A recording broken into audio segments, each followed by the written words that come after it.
शेतकरी दादा यूट्यूब चॅनलमध्ये आपले सर्वांचे पुन्हा एकदा स्वागत। तर मित्रांनो, आज आपण बघणार आहोत सोयाबीनचे बाजारभाव। लातूर जिल्ह्यातील आदर्श ॲग्रो इंडस्ट्रीज लातूर येथील आजचे सोयाबीनचे बाजारभाव म्हणजे दिनांक 7 ऑगस्ट 2025 आज वार गुरुवार।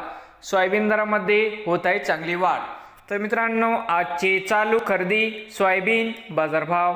मित्रांनो, या ठिकाणी तुम्हाला सोयाबीनचे पेमेंट लगेच पाहिजे असेल, लातूरमध्ये आज सोयाबीनला 4700 रुपये क्विंटल आज लातूरमध्ये सोयाबीनला बाजारभाव मिळत आहे। तर मित्रांनो, विक्रीसाठी संपर्क या ठिकाणी मोबाईल नंबर पण दिलाय। नवीन आले असाल तर शेतकरी दादा यूट्यूब चॅनेलला सबस्क्राइब करा। रोज सोयाबीनचे व्हिडिओ बघण्यासाठी लातूर जिल्ह्यातील हे होते आजचे सोयाबीन बाजारभाव।